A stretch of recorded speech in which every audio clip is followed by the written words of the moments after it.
தோல்வியை கையாள்வது என்பது இந்த உலகத்தில் கடினமானது என்பதில் எந்தவித சந்தேகமும் இல்லை. தோல்வி நம்மை தாழ்வு மனப்பான்மைக்குள் தள்ளுகிறது.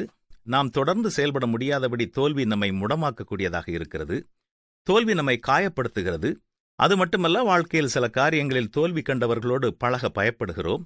கொரோனா நோய் போல அது நம்மையும் தொற்றிக் கொள்ளுமோ என்ற அச்சம் நாம் கொள்ளுகிறோம். உண்மையை சொல்லப்போனால் நாம் அனைவருமே தோல்விகள்தான். அனுதினமும் நாம் ஏதாவது ஒரு காரியத்தில் தவறுகிறோம். நாம் செய்ய வேண்டுமென்று சில காரியங்கள் இருக்கும் பொழுது எதையும் செய்யாமல் இருப்பதும் தோல்விதான்.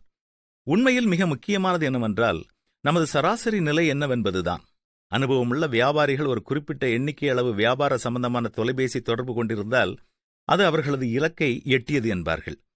அனுபவமிக்க மீன்பிடியாளர்களும் தங்களின் தூண்டில் புழு நீண்ட நேரமாக கடிக்கப்படாவிட்டாலும் அந்த இடத்தில் மீன்கள் கிடைக்க வாய்ப்பு இருக்கும் என்றால் தொடர்ந்து காத்திருப்பார்கள்.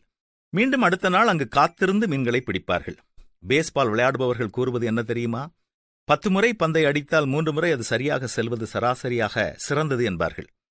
என்ன, 7 முறை தோல்விக்கு எதிராக 3 முறை வெற்றி என்பது சராசரி வெற்றியா? ஆம். இன்று நீங்கள் ஓரிரு முறை தோல்வி கண்டால் சோர்ந்து போய்விடாதீர்கள். ஜெபத்தோடு அந்த சவாலை சந்தியுங்கள். இப்படி நீங்கள் மீண்டும் மீண்டும் முயற்சிக்கும் பொழுது விடாமுயற்சியால் முன்னேறுவீர்கள். குதிரை யுத்த நாளுக்காக ஆயத்தப்படுத்தப்படும், ஜெயமோ கர்த்தரால் வரும். என்ன, முயற்சி செய்வோமா?